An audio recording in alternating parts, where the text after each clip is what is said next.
Fire and ice? Dust or dust of snow? Okay. Both are verbs. Both are important verbs.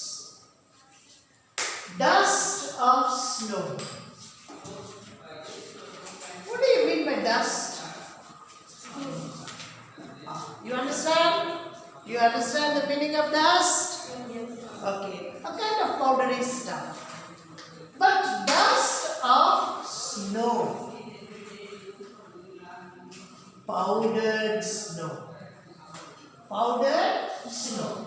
You see, this is winter. In India, winter is not very harsh. But in Europe, winter is very, very harsh. Bitter cold, shivering to the bones. Temperature drops down to -2, 3, sometimes even 4. Okay? So, people wear warm clothes, they keep themselves warm, they eat warm food, okay? Their rooms are all centrally heated. They have all the facilities to face the winter. But when this poem was written, all the modern facilities that we have were not good. And the poet, that is Robert Frost, was living in the countryside. He was not living in the town when this incident happened. He was living in the countryside. Now you see, what happened one day during the winter time seems to be of great interest. Okay, what happened when he was in his room during one winter season, okay, brought about a change in his life. What is the change? What was he doing? Very small poem. One small incident happened in the poem, and that small incident, okay, changed his attitude. Sometimes in our lives, one small incident can teach us a great lesson. One small incident can leave a great memory in our minds. One small incident can change our whole attitude. That is what happened. Okay, you see the first line. The way a crow shook down on me. The way a crow shook down on me. The poet is sitting inside his room. Very cold outside, just as it is. He was shivering. And because of the coldness, he was not able to do anything. The poet was not able to do anything. He was shivering, you know. And when you are feeling very cold, you feel like taking warm food, drinking hot cups of tea, and then you go to your bed, you feel like lying on your bed, pulling over the quilt, okay, or snuggling into the quilt and then having a good sleep. So he was not very active. Because the climate, the coldness stopped him from being active. He felt very dull. He was writing something. Because he is a poet. So when he wanted to write something, no ideas were coming. He was inside the room. Now he wanted to get out. Why did he want to go out? He wanted to go out so that he can relax a little bit, refresh himself. The way a crow shook down on me. Now what happens? Robert Frost moves out of his room. What does he do? Moves out of his room. And outside there were many trees. There were several trees but no leaves. Because during the harsh winter the leaves drop off. And once the winter is over, the spring comes. So during spring everything springs back to life. So all the trees which were there at the backyard had no leaves but were covered with thick snow, powdered snow, icicles or particles of snow, okay, frost. These are some terms you need to kind of know. Frost is frozen snow, icicles, small bits of ice falling, snowstorm. when there is a snowstorm, then you have icicles of snow or particles of snow falling down. So, the trees were covered with snow, powdered snow, and the poet gets out of his room to refresh his mind, relax himself because no ideas were coming. He was very inactive. The dust of snow from a hemlock tree. Very important. When he came out, he was walking amidst a row of trees. There were many trees. And as he came down under a tree, as he was walking beneath a tree, a crow that was sitting on top of the tree shook one of the branches, and because of that, snow started falling down. What started falling down? Snow. And the snow fell on his shoulders. And what was the tree? Hemlock tree. The word hemlock occupies a lot of significance, hemlock. Hemlock is a poisonous tree. What tree? It's a poisonous tree. It is from this tree that a certain poison is extracted, probably from the roots. So, the moment you just drink a drop of the poison, you are dead. Such a poisonous tree is the hemlock tree. Okay? From a hemlock tree, so from that poisonous hemlock tree, the crow shook a lot of snow, and the snow fell on the shoulders of the poet. Has given my heart a change of mood. The moment the snow fell on his shoulders, he refreshed himself. He refreshed himself. All his sadness, melancholy, sorrow, dullness, whatever you may call it, they disappeared. So what made the sorrow disappear, or what made his, melancholic mood, What changed his mood? The small incident. The crow shaking off the snow and the falling of snow on the shoulders of the poet changed his mood completely. He became energized, got refreshed.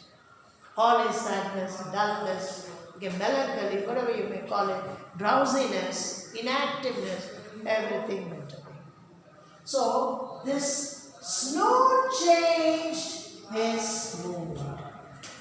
Snow changed his mood.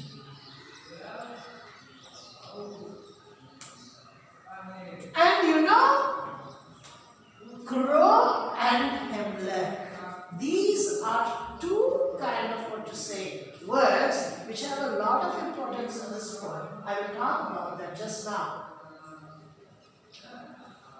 You see, the crow is not considered as a bird of luck.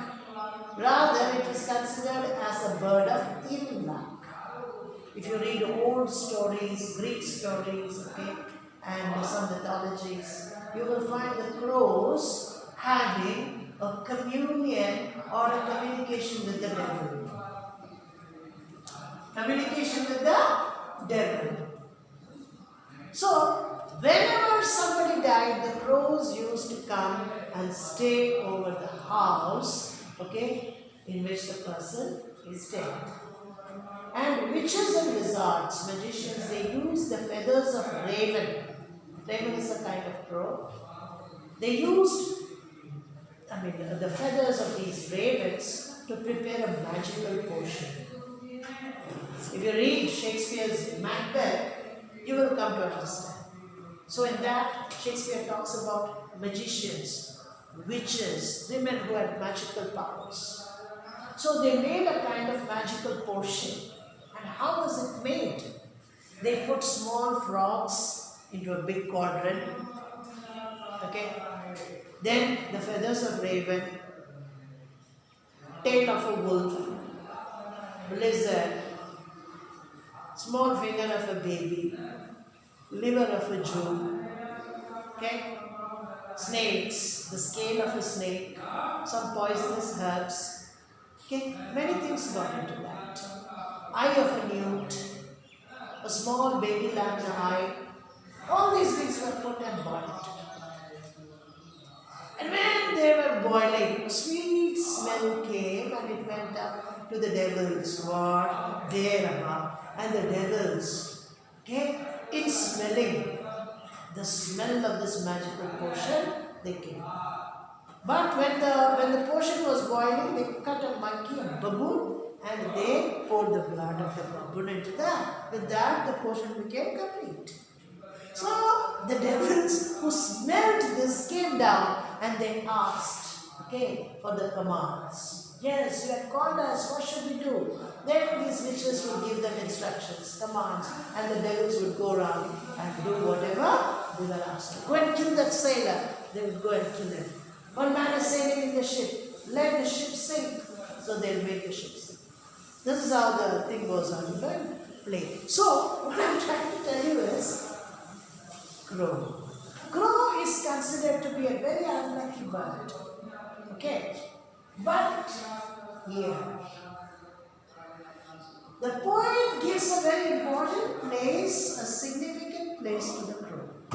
Because the blackbird, okay, shakes the white snow. And the unlucky bird becomes a cause of change in the poet's mood. He is the reason for the change of mood in the poet. Second, hemlock. Hemlock is a poisonous tree. You take the roots and get the extract of the roots. And if you make somebody drink, it has a very, very intoxicating effect plus a poisonous effect, like opium or cannabis. So hemlock was a poisonous tree, and that poisonous tree occupies a very important place here. So whatever the world considered as dangerous and unlucky has become a cause of change for the poet. So the hemlock tree, a poisonous tree, and the crow, which is a very, very unlucky bird, which brings ill omens, become important to the poet. See, the second stanza has given my heart a change of mood. It changed my mood completely. And since some part of a day I had ruled. Saved some part of the day. First part of the day was a waste of time because he was not able to do anything. So maybe in the mid-afternoon, he must have gone out of the room, and then this incident happened. And because of this incident, the rest of the day for the poet was saved. Rest of the day for the poet was saved. So how was it saved? It energized him. The falling of snow changed his mood, and he became so excited and active. Okay? And he continued with his work. So that is how the poet portrays a simple incident.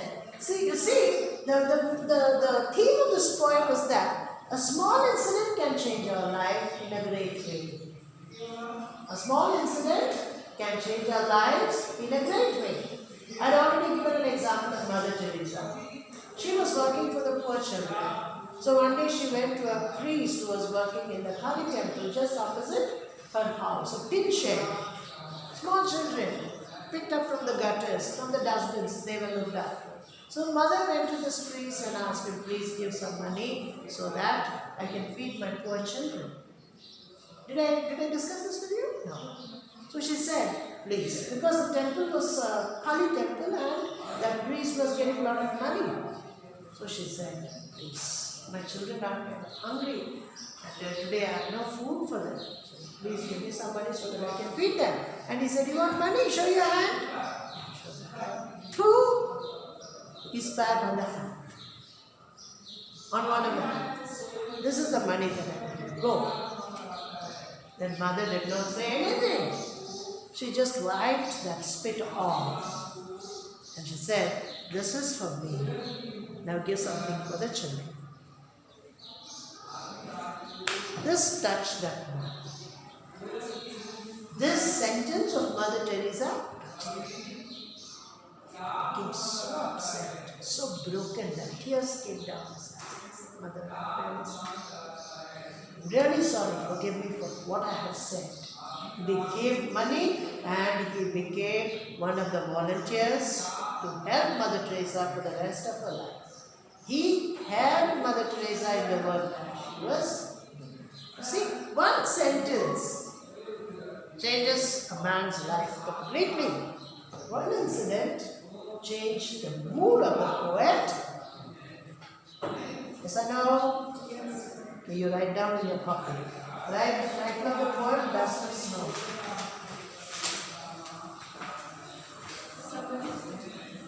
Some important points to be remembered.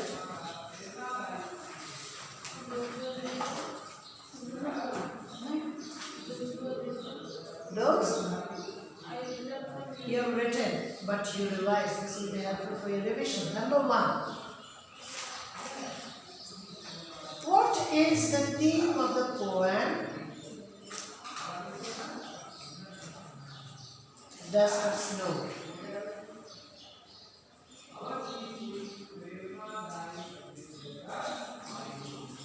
What is the theme of the poem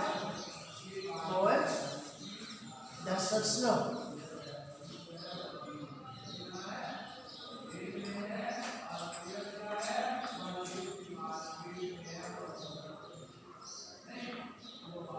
The poet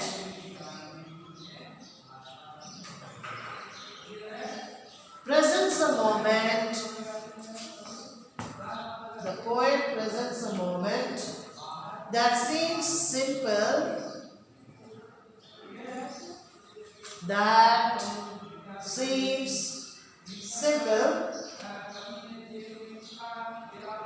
but has a larger significance.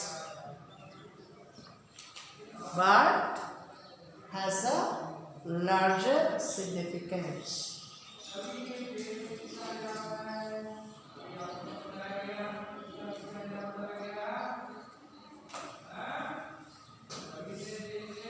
A little incident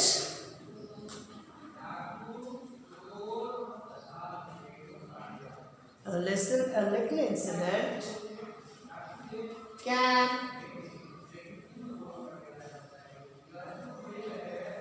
affect a larger thing.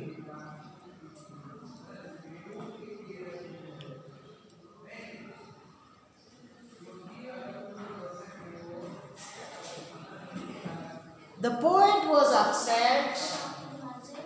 Larger thing. The poet was upset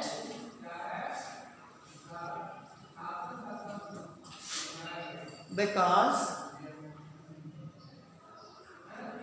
he was not able to complete his work.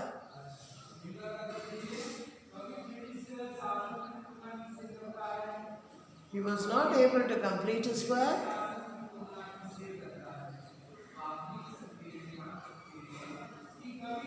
because of the coldness outside, or because of the cold weather outside.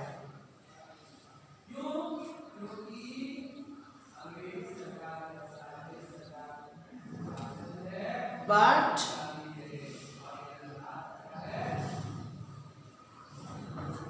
a crow sitting on a hemlock tree,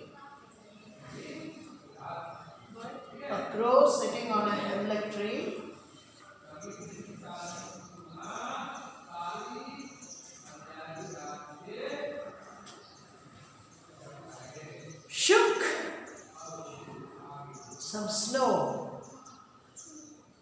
S-H-O-O-K.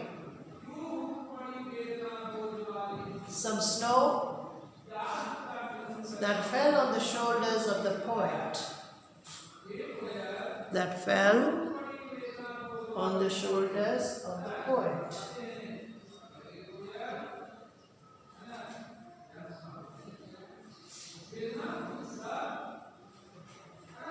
This created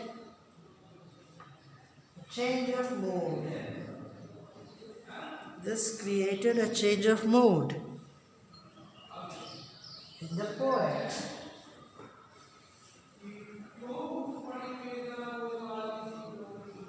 He was energized.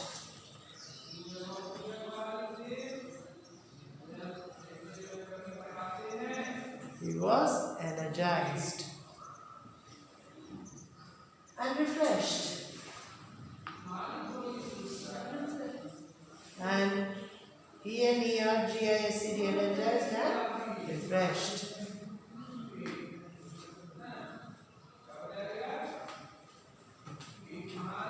This saved a part of the day. This saved a part of the day for the poet. This saved a part of the day for the poet to continue his work. Continue his work.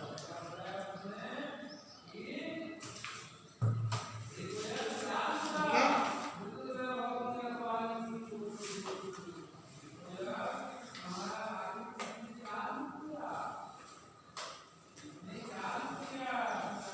Okay. Now let me talk about the series 2 test that is coming on. Right?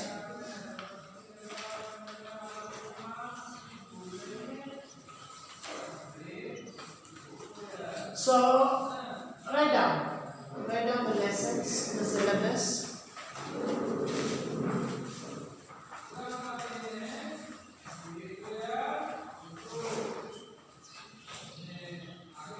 A letter to God.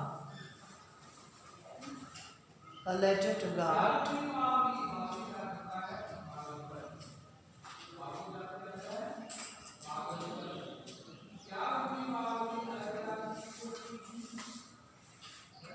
Nelson Mandela.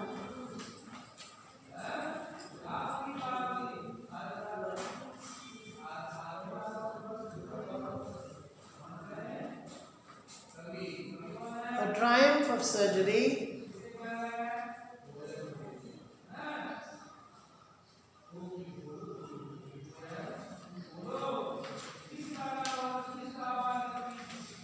Then letters.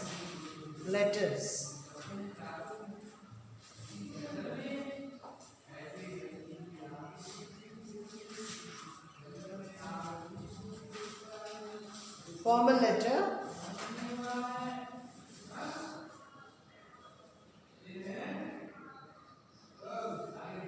So in the formal letter you have two categories. One is placing an order.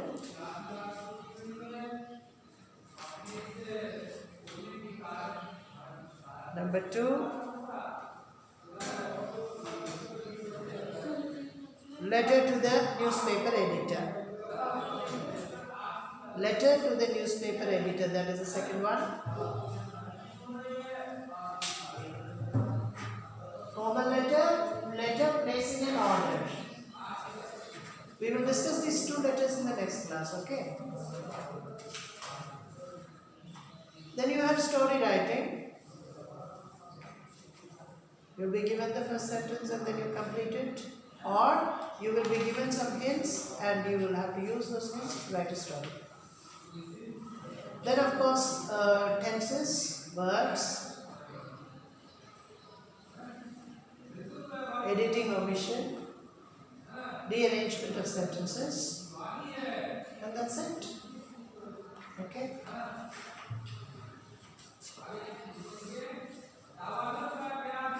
Fire prize is given or no? Actually, this poem has been deleted. Okay, it's a deleted poem by the CBSE. But still, it is good to know. It's a very important poem. But definitely, it's not going to come to the examination. Right? Yeah, and not for series 2. Yes, to show that God works through people. That exactly is the point. He's an example to tell us that God can work through men. And he worked. Okay? So, that is it. So much for a letter to God. Nelson Mandela. This is a very important lesson with a historical touch, a historical background. Long walk to freedom.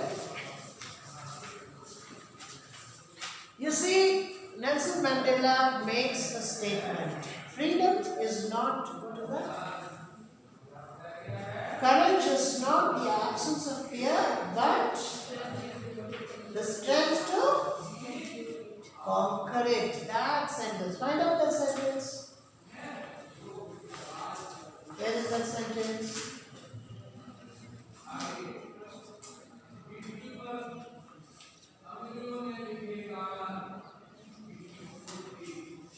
Did you get that?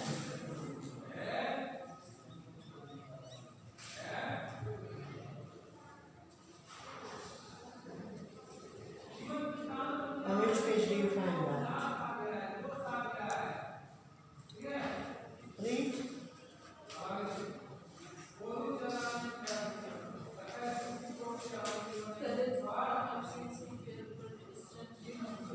Where in the lesson?